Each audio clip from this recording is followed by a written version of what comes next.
NHM office commissioner office ముందు వేలాది మంది ఆశాలం మేము బైఠాయించాం. ఆశాలకు ఫిక్స్డ్ వేతనం 18,000 ఇవ్వాలని, PF ESI తదితర సమస్యలు 24 డిమాండ్స్ పరిష్కారం చేయాలని ఉదయం నుండి బయట గేట్ దగ్గర బైఠాయించాం. తర్వాత పోలీస్ అధికారులు కమిషనర్ గారిని కల్పిస్తామనేసి మమ్మల్ని లోపలికి తీసుకొచ్చారు. 2 గంటలైంది మేము లోపలికి వచ్చి. కనీసం ఇప్పటి వరకు మా సమస్యను పరిష్కారం చేయలేదు. కమిషనర్ గారు అసలు ఇక్కడికి రాలేదు. మేము అడుగుతున్నది ఏంటంటే, రాష్ట్రంలో ఉన్న హెల్త్ రంగంలో ఉన్న ఆశాలందరం ఇక్కడికి వచ్చి మా కష్టాలు చెప్పుకుందామని వస్తే ఈ పని కాకుండా ఇంకేం పని ఉంటుంది కమిషనర్ గారికి? ఇంకా ఎక్కడికి వెళ్ళాల్సిన అవసరం ఏముంది? ఆయన ఇక్కడికి రావాలి కదా, మాకు సమాధానం చెప్పాలి కదా అనేసి ఈ సందర్భంగా మేము కమిషనర్ గారికి తెలియజేస్తున్నాం. అందుకని మేము శాంతియుతంగా ప్రభుత్వం దృష్టికి తీసుకెళ్లాలని వచ్చాం. కానీ ప్రభుత్వం కానీ అధికారులు కానీ శాంతియుతం అనేది వాళ్ళు పాటించట్లేదు. మమ్మల్ని కావాలని రెచ్చగొడుతున్నారు. కనీసం కమిషనర్ గారు కూడా రాకుండా, చర్చలు జరపకుండా, మా కష్టాలేంటియో వినకుండా మొండికేస్తున్నారు. కాబట్టి మేము బయట నుండి మొత్తం ఇక్కడికి వచ్చి ఇక్కడ బైఠాయించడం జరిగింది. ఇక్కడ కమిషనర్ ఆఫీస్ దగ్గర కూర్చోవడం జరిగింది. అందుకని ఈరోజు ప్రభుత్వానికి చెప్తున్నాం, అధికారులకు చెప్తున్నాం, కమిషనర్ గారు ఎక్కడున్నా కమిషనర్ గారు ఇక్కడికి రావాలి. మేము లోపలికి కాదు, ఇక లోపలికి వచ్చే ప్రసక్తే లేదు. కమిషనర్ గారు ఇక్కడికి రావాలి. ఇంతమంది వేలాది మంది ఆశాలకి ఏం పరిష్కారం చేస్తారో కమిషనర్ గారు చెప్పాలి. చెప్పకపోతే అన్నిటికీ తెగించొచ్చాం మేము ఆశాలం. ఇక్కడే ఎంతసేపు అయినా ఉంటాం, రాత్రి అయినా ఉంటాం, ఇక్కడే పడుకుంటాం, ఇక్కడే నిద్రపోతాం, ఇక్కడే ఉంటాం. అక్కడి దాకా ఈ ప్రభుత్వం తెచ్చుకోవద్దనేసి మేము ఈ సందర్భంగా హెచ్చరిక చేస్తున్నాం. మేము అడుగుతున్నది గొంతమ్మ కోరికలు కాదు, లక్షల జీతాలు కాదు. మేము 3 పూటలు తిండి తినడానికి, బతకడానికి కనీసం మాకు ఫిక్స్డ్ వేతనం 18,000 ఇవ్వాలనేసి మేము అడుగుతున్నాం. ఇది గతంలో మేము సమ్మె చేసినప్పుడు గత ప్రభుత్వం ఒప్పుకుంది. మరి గత ప్రభుత్వం ఒప్పుకుంటే ఈ ప్రభుత్వానికి ఏం మాయ రోగం వచ్చింది అమలు చేయడానికి అనేసి ఈరోజు మేము అడుగుతున్నాం. ఈ ప్రభుత్వం కూడా ఎన్నికల సందర్భంగా, అసెంబ్లీ ఎన్నికల సందర్భంగా మాకు మేనిఫెస్టోలో ఆశాలకు వేతనాలు పెంచుతామని చెప్పారు. మరి అసెంబ్లీ స్టార్ట్ అయింది 23 తారీఖు నుండి, అసెంబ్లీ జరుగుతుంది, బడ్జెట్ అయిపోయింది. మరి ఎమ్మెల్యేలకు కూడా మేము వినతి పత్రాలు ఇచ్చాం. మరి ఒక్క ఎమ్మెల్యే గారు కూడా మాట్లాడలేదు. అసెంబ్లీలో ముఖ్యమంత్రి గారు ఆశాల ప్రస్తావన కూడా తీసుకురాలేదు. మరి ఎందుకు తీసుకురాలేదయ్యా నువ్వు? మాకేమో హామీలు ఇచ్చినావు. ఇప్పుడు గద్దె మీద కూర్చున్న తర్వాత ఓడ దాటిన తర్వాత ఓడ మల్లన్న, ఓడ దాటిన తర్వాత బోడి మల్లన్న అన్నట్టు నీ పద్ధతి ఉంది. అందుకని ప్రభుత్వం ఇచ్చిన హామీ కూడా అమలు చేయాలి. మాకు వేతనాలు పెంచాలి, ఫిక్స్డ్ వేతనం 18,000 ఇవ్వాలి. అట్లాగే PF ESI సౌకర్యం కల్పించాలి, ఉద్యోగ భద్రత కల్పించాలి, పని భారం తగ్గించాలని మేము డిమాండ్ చేస్తున్నాం.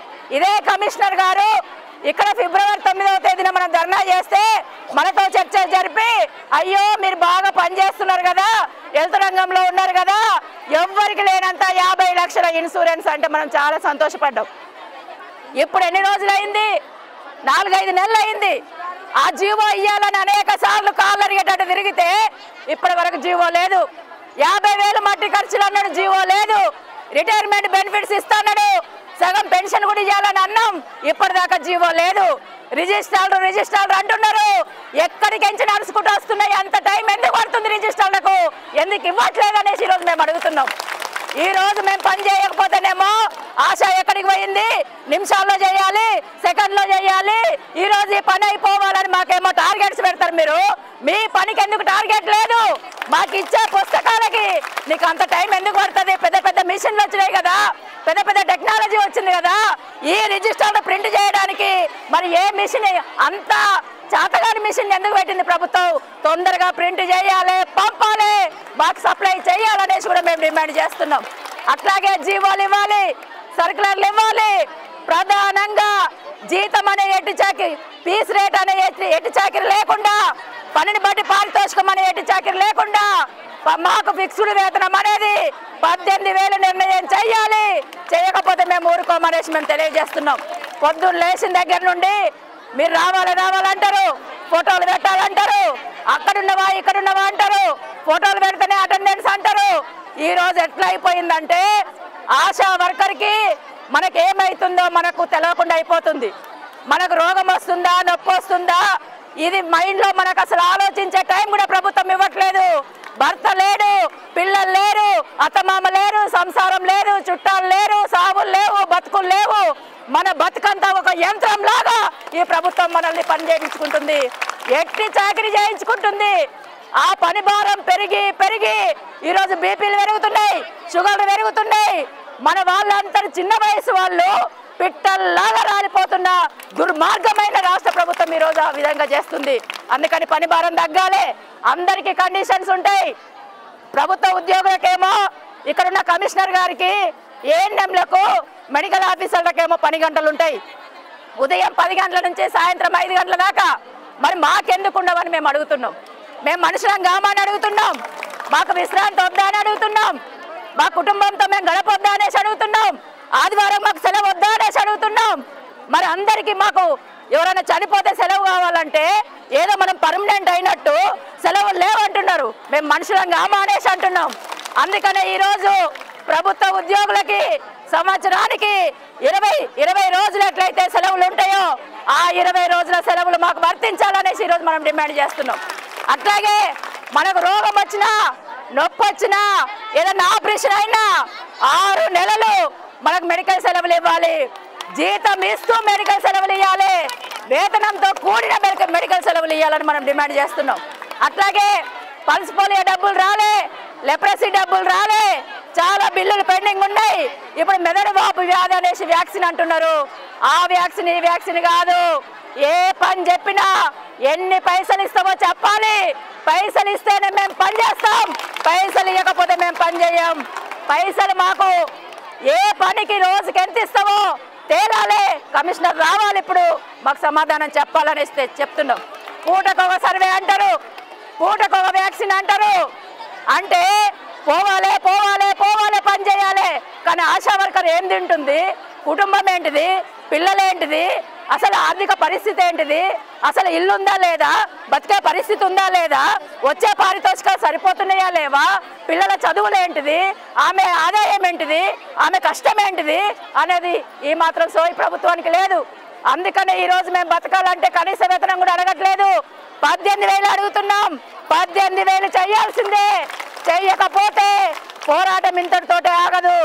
రానున్న కాలంలో ఇప్పుడు మనము గతంలో 106 రోజులు చేశాం, ఈ ప్రభుత్వం ఇట్లనే మొండికుంటే 106 రోజులు కాదు 200 రోజులకైనా మేమందరం సిద్ధంగా ఉన్నాం. ఖబర్దార్ కాంగ్రెస్ ప్రభుత్వం అనేసి ఈరోజు మనం తెలియజేస్తున్నాం. మాట్లాడితే టార్గెట్స్ అంటున్నారు, ఏఎన్సీ టార్గెట్లు అంట, డెలివరీ టార్గెట్లు అంట, ఇమ్యునైజేషన్ టార్గెట్లు అంట, ఆ టార్గెట్ స్ఫూటం డబ్బాల టార్గెట్ అంట, ఆ టార్గెట్ ఈ టార్గెట్ అంటున్నారు. టార్గెట్ మంచిదే, కేసులు మంచియే, మరి మేము ఎన్ని ఇస్తానే డబ్బులు ఇస్తున్నావా నువ్వు? 4 కేసులు ప్రెగ్నెన్సీ కేసులు 4 తీసుకొస్తే మరి 4టికి డబ్బులు ఇవ్వాలి కదా. 4టికి డబ్బులు లేకుండా ఒక్కదానికి డబ్బులు ఇస్తే టార్గెట్లు ఎందుకు అంటున్నారంటే, టార్గెట్స్ ఎవరి కోసం అంటే ఆశల కోసం కాదు, ఎందుకంటే మనకు డబ్బులు వస్తలేవు. టార్గెట్లు ఎవరి కోసం అంటే అధికారులకు అవార్డుల కోసం ఈరోజు టార్గెట్లను మనల్ని ఇబ్బంది పెడుతున్నారు. అందుకని మేము టార్గెట్లు మాకు ఇవ్వద్దు. నువ్వు ఒక కేసు ఉంటే ఒక కేసుకే డబ్బు ఇస్తున్నావు, 2వ కేసుకి ఇవ్వట్లేదు. అందుకని మేము ఒకటే కేసు తీసుకొస్తాం. టార్గెట్లని ఎవరైతే ఇబ్బంది పెడుతున్నారో వాళ్ళ మీద తగిన చర్యలు తీసుకోవాలి ప్రభుత్వం అనేసి కూడా మేము తెలియజేస్తున్నాం. ఈరోజు ప్రెగ్నెన్సీ కావాలి, కడుపుతోనున్న ఆమె కావాలి, ఒక్కలే ఉన్నారంటే 2వ ఆమె ఎందుకు లేదు, 3వ ఆమె ఎందుకు లేదు, కేసులు ఎందుకు పెరుగుతలేవంటే ప్రజలకు కడుపు కాకపోతే, కొత్తగా పెళ్ళైన కడుపు కాకపోతే ఆశా వర్కర్ ఏం చేయాలని ఈరోజు మేము అడుగుతున్నాం. మరి అన్నిటికీ వ్యాక్సిన్ ఇస్తున్నావు కదా, దానికి ఇస్తున్నావు కదా, ఈ వ్యాక్సిన్ అంటున్నావు, ఆ మందు అంటున్నావు, ఆ గోలు అంటున్నావు కదా, మరి ప్రెగ్నెన్సీ వచ్చే గోళీలు కూడా ఇవ్వచ్చు కదా నువ్వు అనేసి మేము అడుగుతున్నాం. ప్రెగ్నెన్సీ వచ్చేది కూడా ఇవ్వచ్చు కదా అనేసి అడుగుతున్నాం. ఈరోజు వాస్తవ పరిస్థితి ఏందో తెలియకుండా, తెలుసుకోకుండా కాళ్ళకు బలపం కట్టుకొని కాళ్ళన్నీ అరిగిపోతున్నాయి, చెప్పులన్నీ అరిగిపోతున్నాయి. మనం తిరుగుడుకు వారం రోజులు కూడా చెప్పులు వస్తలేవు. అంతా మేము ఇంటింటికి తిరిగి ఈరోజు కుటుంబ సభ్యులకు బాధ లేదు, మొగనికి లేదు, కొత్తగా పెళ్ళయిందంటే చాలు దేవుడా ఆమె కడుపు వస్తే బాగుండని మనం మొక్కుతున్నాం, ఆశలో మనం మొక్కుతున్నాం. ఒకటో కాన్పై పోయి పిల్లగాడు కొంచెం పెద్దగా అయితే ఏడాదైతే అబ్బా రెండోసారి మళ్ళీ కడుపు వస్తే బాగుండని మనం మొక్కుతున్నాం. అంటే అంత సిన్సియర్గా మనం పనిచేస్తుంటే దాన్ని అర్థం చేసుకోకుండా ఈరోజు వాళ్ళ అవార్డులు తీసుకోవడానికి మన రక్తాన్ని పీల్చి జరగల్లాగా ఈరోజు అధికారులు మన రక్తాన్ని పీలుస్తున్నారు. అందుకని ఈరోజు ఏమంటున్నామంటే జనగల్లాగా మా రక్తాన్ని పీల్చాలని చూస్తే మేము మీ గొంతు విసుకుతాం, ఖబర్దార్ అనేసి ఈరోజు మేము తెలియజేస్తున్నాం. అందుకని మమ్మల్ని ఇబ్బంది పెట్టొద్దు, మేము సిన్సియర్గా పనిచేస్తున్నాం, త్యాగం చేస్తున్నాం, రిజిస్టర్ లేకపోయినా కొనుక్కుంటున్నాం, పెన్ను లేకపోయినా కొనుక్కుంటున్నాం, నువ్వు టీఏడిఏ లేకపోయినా ఎక్కడంటే అక్కడికి పోతున్నాం, పని లేని పారితోషికాలు లేని పనులు అనేకం చేస్తున్నాం. ఈరోజు ఆరోగ్య వ్యవస్థ నడుస్తుందంటే ఎవరి త్యాగం వల్ల నడుస్తుందంటే ఆశాల పనుల వల్ల త్యాగం వల్లనే నడుస్తుంది. అందుకని ఇది గమనించాలనేసి ఈరోజు అవార్డులు ఇవ్వాలంటే ఎవరికి ఇవ్వాలంటే కమిషనర్ కాదు, డిఎంహెచ్ఓ కాదు, మెడికల్ ఆఫీసర్లకు కాదు, ఏఎన్ఎంలకు కాదు, ఎంబీబీఎస్ డాక్టర్ కంటే ఎక్కువ 24 గంటల సేవలు అందిస్తున్న మాకు ఇవ్వాలి, మాకు అవార్డులు ఇవ్వాలనేసి ఈరోజు మేము తెలియజేస్తున్నాం. అందుకని ఈరోజు మేము శ్రమ చేస్తే మీకు అవార్డులు, మేము శ్రమ చేస్తే మీకు ప్రమోషన్లు, మేము శ్రమ చేస్తే మీకు ఉద్యోగాలు. అలాంటి శ్రమ చేస్తున్న మేము అయ్యా మాకు కష్టం ఉంది, బాధ ఉంది, మేము బాధలు పడుతున్నాం, మాకు ఇన్ని సమస్యలు ఉన్నాయి అనేసి మేము ఇక్కడికి వస్తే ఇంకా నువ్వు ఇక్కడ లేకుండా నువ్వు దెంకపోతే పరిష్కారం కాదు, ఇక్కడికి రావాలి కమిషనర్ అనేసి మేము చెప్తున్నాం. అందుకని ఈరోజు ప్రభుత్వం యొక్క పద్ధతి బాగాలేదు, అధికారుల యొక్క పద్ధతి బాగాలేదు. ఈరోజు ప్రభుత్వం మొండికేసి వీళ్ళతో ఇట్లనే ఎట్టి చాకిరి చేయించుకుందాంలే అనే పద్ధతిలో ఉంది. ఎట్టి చాకిరి సహించడానికి భరించడానికి మేము ఇంకా సిద్ధంగా లేము, మా ఓపిక అంతా అయిపోయింది. అందుకని ప్రభుత్వం దిగి రావాల్సిందే, కమిషనర్ దిగి రావాల్సిందే, మాకు సమాధానం చెప్పాల్సిందే అనేసి మేము అంటున్నాం. అందుకని మాకు కూడా టైమింగ్ కావాలి. ఈరోజు గవర్నమెంట్ ఉద్యోగులు ఉదయం 10 గంటలకు వస్తారు, సాయంత్రం 5 వరకే ఉంటారు. ఉదయం 10 కంటే ముందు ఫోన్ చేస్తే ఫోన్ తీయరు వాళ్ళు. ఎందుకు తీయరు అంటే మా టైం కాలేదంటారు. 5 తర్వాత ఫోన్ చేస్తే తీయరు వాళ్ళు, ఎందుకంటే మా టైం అయిపోయింది అంటారు. మాకు కూడా అట్లనే 8 గంటలే ఉండాలి, 8 గంటలే మేము పని చేస్తాం. మాకు కూడా ఉదయం ఫోన్లు రావద్దు, సాయంత్రం ఫోన్లు రావద్దు, ముఖ్యంగా అధికారుల ఫోన్లు రావద్దు అనేసి మేము ఈరోజు తెలియజేస్తున్నాం. ఈరోజు మనం మొగడన్న ఫోన్ చేస్తారో లేదో, పిల్లలన్న ఫోన్లు చేస్తారో లేదో, మనం ఆన్లైన్లో మొత్తం మనల్ని భూతార్థంలో పెట్టి ఇంటికాడుందా, సబ్ సెంటర్లో ఉందా, ఆడుందా, ఈడుందా, నిమిషానికి ఫోన్ చేస్తే ఆ ఫోన్లు వచ్చుడితోటే మన బీపీలు షుగర్లు అన్ని పెరిగి హార్ట్ అటాక్లు వచ్చి మొత్తం కింద పడి చచ్చిపోతున్న పరిస్థితి ఉంది. మరి ఇంత టార్చర్ మాకెందుకని మేము అడుగుతున్నాం. ఈరోజు నువ్వు ఎన్ని జీతాలు ఇస్తున్నావు, ఎంత ఇస్తున్నావు, అసలు నువ్వు పారితోషికం తప్ప ఏమి ఇవ్వట్లేదు. అన్ని రాష్ట్రాల కంటే నువ్వేమన్నా ఎక్కువిస్తున్నావా? పక్కకే ఉంది ఆంధ్రప్రదేశ్ రాష్ట్రం, 5 ఏళ్ల కిందనే ఫిక్స్డ్ వేతనం 10,000 నిర్ణయం చేశారు. నీకేం మాయరోగం వచ్చిందని మేము అడుగుతున్నాం. నీకేం మాయరోగం వచ్చింది, నువ్వు ఎందుకు చేయమని మేము అడుగుతున్నాం. హర్యానా రాష్ట్రంలో 16,000 అక్కడ జీతం ఉంది. మరి ఇక్కడ నువ్వు 9,900 ఇచ్చి అది కూడా పోరాటం చేస్తే మొత్తం ఇస్తావు, పోరాటం చేస్తే చేయకపోతే సగం ఇస్తావు. అందుకని మహారాష్ట్రలో 15,000 ఉంది. యూనిఫామ్కు 1,500 రూపాయలు సంవత్సరానికి ఇస్తున్నారు. మనకేమిస్తున్నారు? ఇక్కడ మొత్తం చీక పైన చీరలు ఇస్తున్నారు. అది మనం ఊకే మార్చుకొని అది తొందరగా మొత్తమే పోతుంది. అందుకని చాలా సమస్యలు ఉన్నాయి. ఈరోజు అంటువ్యాధికి సంబంధించిన స్ఫూటం డబ్బాలు తెమ్మంటున్నారు. అసలు ఈ పేరుకేమో మెడికల్ రంగం, సైన్స్ రంగం, అంటువ్యాధుల మీద అవగాహన కల్పించే రంగం. మరి ఈ రంగానికి టీబీ అనేది అంటువ్యాధి అని స్పృహ ఉందా లేదా, దమాక్లా ఉందా లేదా, దమాక్ పనిచేస్తుందా లేదా అని మేము అడుగుతున్నాం. అసలు దమాక్ ఉందా లేదా మీకు? మీరు కదా జాగ్రత్తలు తీసుకోవాలని చెప్పాలి. అమ్మ చేతితో తీసుకురావద్దు, ల్యాబ్కు పంపండి, టెక్నీషియన్స్తో మేము చేపిస్తామని చెప్పాల్సింది పోయి నువ్వు ఆశా వర్కర్వు, నువ్వు వెళ్ళు, నువ్వు వాళ్ళు ఉమ్మిత పట్టుకురమ్మంటే ఏం డిపార్ట్మెంట్ ఇది? రోగం తగ్గియడానికి ఉందా, రోగాలు పెంచడానికి ఉందా అనేసి ఈరోజు మేము అడుగుతున్నాం. అందుకని స్ఫూటం డబ్బాలు మాకొద్దు, దీన్ని మొత్తం బంద్ చేయాలి. ఏ అదనపు అని చెప్పినా మాకు రోజుకి ఎంతనో చెప్పాలి, నిర్ణయం చేయాలి. ఎగ్జామ్ డ్యూటీ అంటావు, ఆ డ్యూటీ అంటావు, వినాయకులు పెడితే డ్యూటీ అంటావు, పండగలు అయితే డ్యూటీ అంటావు. మరి మా బతుకులకు ఏది పండగ అనేసి ఈరోజు మేము అడుగుతున్నాం. మా బతుకులకు ఏది? నువ్వు డబ్బులు ఇవ్వవు, మా కుటుంబాలను ఎండబెడతావు, మా కడుపులను ఎండబెడతావు, నువ్వు పని చేయమంటావు, ఎట్లా పని చేయాలి, ఏం తినాలి, ఏం బతకాలి, ఈరోజు మోయలేని భారం అంతా మా మీద పని భారాన్ని మోపుతున్నావు, నీకు ఎట్లా న్యాయం అవుతుంది అనేసి ఈరోజు మేము అడుగుతున్నాం. అందుకని కమిషనర్ రావాలి. కమిషనర్ గారు అనుకున్నారు, ఏముందిలే రాష్ట్రానికి మేము మొత్తము ఎక్కడిదక్కడ అరెస్టులు చేయమని చెప్పినాం, ఇక వీళ్ళేమొస్తారులే అనేసి అనుకున్నారు. నేను కమిషనర్ గారికి చెప్పాలనుకుంటున్నది ఏంటంటే, కాంగ్రెస్ ప్రభుత్వానికి చెప్పాలనుకుంటున్నది ఏంటంటే, మీకు ఆశాల శక్తి తెలవకపోతే కేసీఆర్ గారిని అడగండి, ఆయన చెప్తాడు. ఆశాల శక్తి ఏంటిదో మీకు అనుమానం ఉంటే, మీకు తెలవకపోతే కేసీఆర్ గారిని అడిగితే 106 రోజుల సమ్మె గురించి చెప్తాడు, ఆయన పాదయాత్రల గురించి చెప్తాడు, అన్నిటి గురించి చెప్తాడు. అందుకని మన సమస్యలు పరిష్కారం చేయనందుకు ఆయననే మొత్తం కాలు పట్టి గుంజి ఈరోజు బండకేసి కొట్టిన పరిస్థితి ఉంది. అందుకని ఈరోజు కాంగ్రెస్ ప్రభుత్వం కూడా అదే విధంగా మొండిగా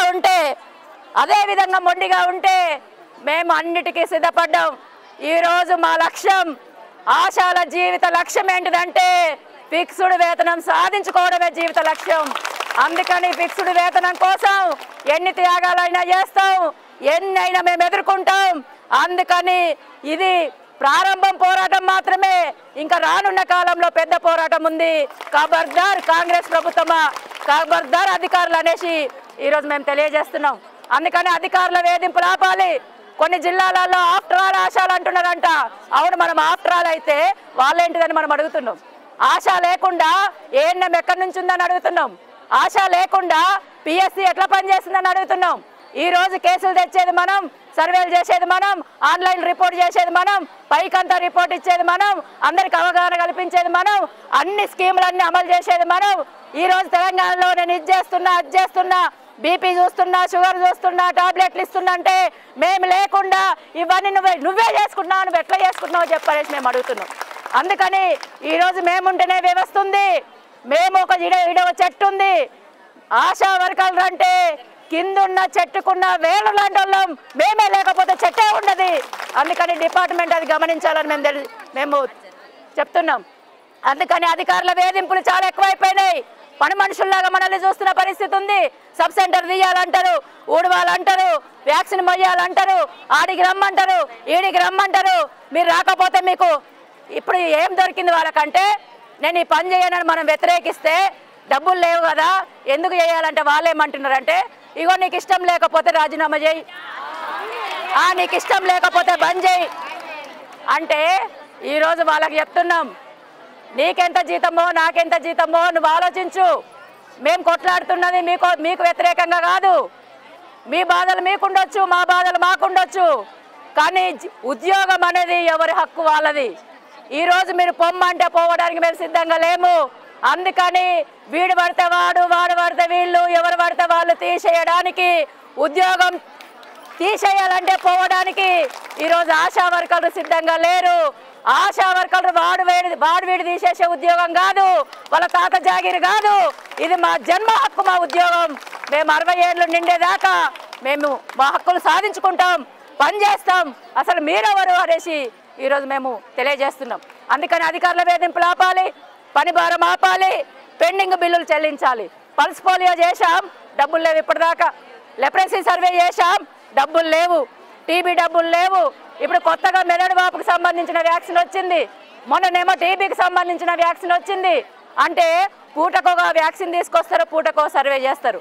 మరి పూటకోగా మేము డిపార్ట్మెంట్ని అడుగుతున్నాం, నీ దగ్గర డబ్బులుంటే, డబ్బులు చెల్లించే శక్తి ఉంటే నేను పని చెప్పి, డబ్బులు లేకపోతే మూసుకొని కూర్చోవాలి డిపార్ట్మెంట్ అనేది చెప్తున్నాం. డబ్బులు లేకపోతే మూసుకొని కూర్చోవాలి. డబ్బులు లేకుండా చేపిస్తాం అంటే మేము ఎట్టి చాకరీ చేయడానికి, ఎస్ బాస్ అనడానికి మేము సిద్ధంగా లేము. ఖబర్దార్ అనేసి ఈరోజు మేము తెలియజేస్తున్నాం. అందుకని ఈ ప్రభుత్వం ఇప్పుడు కమిషనర్ గారు దిగి రావాలి. దిగి రాకపోతే కొద్దిసేపే ఉంటాం ఇక్కడ, మనమే రోడ్డు మీదకి పోదాం. అప్పుడు పోలీసులు ఏం చేస్తారో, ఎవరేం చేస్తారో చూద్దాం. ఇంకా ఓపికతో ఉంటున్నాం. అందుకని కమిషనర్ రావాలనేసి కూడా ఈ సందర్భంగా తెలియజేస్తూ, ఈ అవకాశం ఇచ్చిన మీ అందరికీ కూడా ధన్యవాదాలు తెలియజేస్తున్నాం.